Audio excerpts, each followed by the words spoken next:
But you're not directing traffic right now. Can you please stop pointing and waving your hand? Through that way. There you go. Your crown, sir. I still don't give you permission, okay? You have no expectations of privacy in a public place, dude.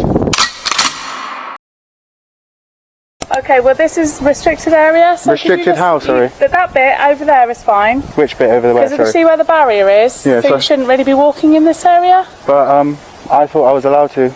I mean, I didn't cross any barriers or gates or anything, I just walked in. There's a barrier down there. For cars though, there isn't one for the pedestrian access, is there? If you don't mind, I'm just asking you to move out of the way because you haven't got a pass and I don't know who you are. I know, I understand that, but I'm just also letting... It's not public. It is, it's a police station.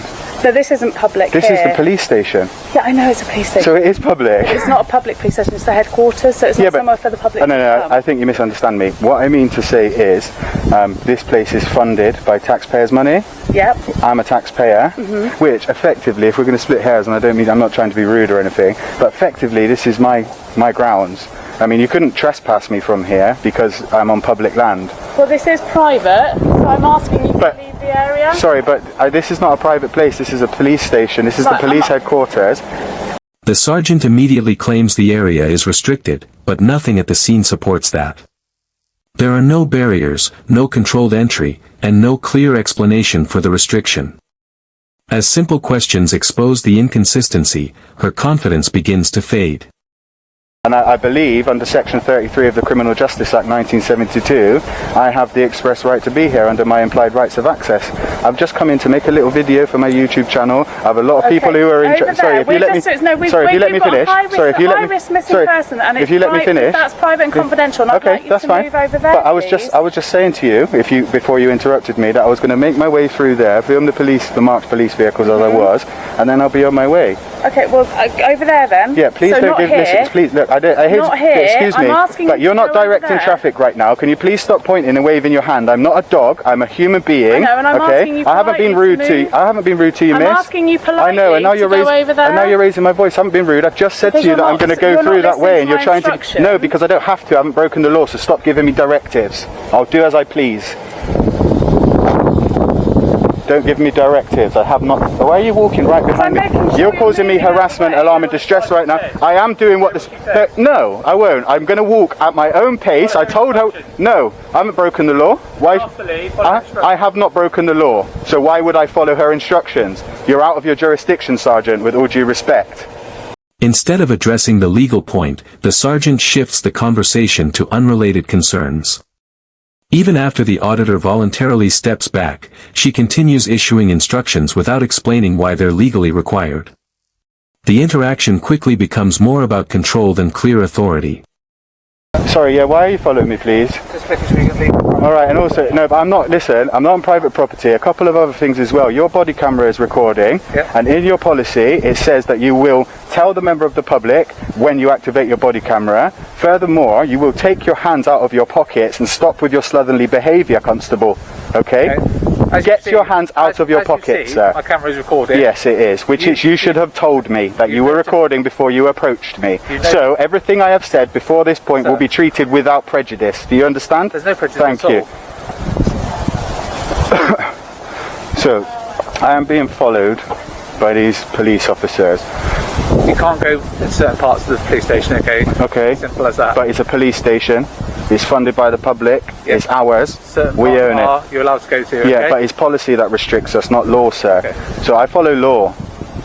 What can I help you with? Nothing. I didn't intend on any interactions. I just walking around. I told you I would like to look at some marked police cars. I have people who have an interest in them. The encounter continues after the auditor moves to an undisputed public area. Another officer begins recording while repeating the same instructions, yet the distinction between internal policy and the law remains unanswered. The lack of a clear legal basis becomes increasingly difficult to ignore. I'm okay here, yeah? Well, ideally... No, not ideally, ma'am. I feel like we got off on the wrong foot over there, but let's stick to law. If you don't want people to go around there, you need to gate it. Because otherwise people are just going to go there because, and you know why, Sergeant? Because we have the lawful right to under Section 33 of the Criminal Justice Act 1972. If I can walk through it without crossing a barrier by opening it, climbing it or moving around it, I am free to enter it. You know this, Sergeant. It says no unauthorised access. I understand that, but it's a civil matter, isn't it? So therefore, because of our threat level, we have What to threat question level? those This that aren't. disproportionate, ma'am. The threat level is that I don't know who you are because you're not wearing a lanyard. You haven't got any identification. Yeah, I do have ID. You haven't asked me for it. Well, I'm about to, but okay. it got into a slight altercation over there. Well, yeah, but I feel like you escalated that. Okay, fine. But we can agree to disagree because I know what police are like.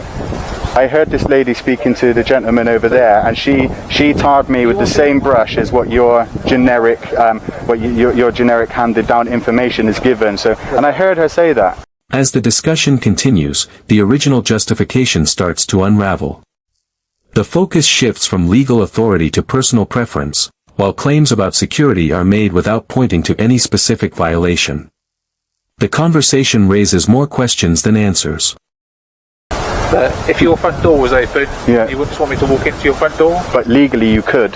No, yes, you could. No. If my front door is open, we can't. Listen, We can't. sir, We can't excuse me. walk into your house. Sorry, Michael. You may not be as a police officer, right?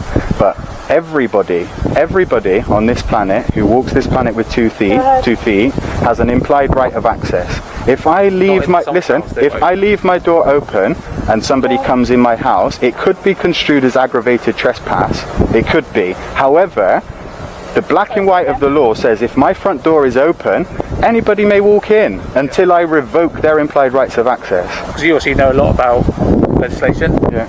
But you wouldn't be able enough to stay safe at least. Yeah. You wouldn't go up to the office window and film through the window. Well, I would if I wanted to, because I wouldn't be breaking the law if I did that. Because you know what I mean? That's kind of thing that's gonna. I'm not gonna be here to. I'm not here to purposely antagonise anybody. So I'm not going to do anything purposefully to antagonise anybody. But I will exercise my rights, and I will defend my rights vehemently if needed. The officer compares the situation to private property, but the analogy doesn't fully fit the circumstances. When the discussion turns to filming from a public location, the explanation offered fails to clearly support the restrictions being suggested. Your details just... No, I haven't broken the law. You can, are you asking me for ID? Well, look, see, there's just cops. We give permission for us to be featured in the videos. You've got your faces covered. Your public officials, your crown case. There you go. Your crown, I sir. still don't give you permission, okay? You have no expectations of privacy in a public place, dude. So, well, I'll just remind you that I haven't given you... You're ex-army, aren't you? I'm not ex-army now. Yeah, sure. I've just had a really nice talk with Michael, and I've come over. It seems like police just can't help but give directives. Like, stop giving directives to people who haven't done anything wrong and go about your business. It's disrespectful. Yeah, no, I'm not going to come past the bollards. Okay. What's your number anyway, you young buck? 70. And your name? Are you sure? Do you suspect me of terrorism offences? Then you absolutely do have to give me your name, sir. A second officer joins the conversation, but the confusion only grows. Questions about filming and officer identification receive incomplete answers, while the auditor continues asking for clear legal explanations. By the end, accountability remains the central issue rather than the camera itself. 270. Yeah? You based from here as well, are you? Mind yourself out the barrel. Yep. You based here, are you? Are you based here? Oh, no. Are you based here? Can I see your warrant card, please? And you have to give me 3 forms of ID. You've given me your number and your uniform. So either give me your name or show me your warrant card. How long have you been a constable? Tell you? Huh? I don't have to tell you. No, but what you do need to do is know the law and your policy. And your policy states that when a member of the public asks you to identify, you will identify with 3 forms of ID. I will accept your uniform. You have given me your number, so you will either show me your warrant card or you'll tell me your name, sir. Or you will receive a complaint. You're more than welcome to put in a complaint. Okay, that's fine. Off you go then. Okay, thank you. You're no longer required. When a constable you are around acts outside of his remit, you should say something, because you know what I said earlier, and you questioned me and you said actually it's not all officers, but when a good officer doesn't say something to a bad officer, that makes him just as bad. Yeah, of course. You don't.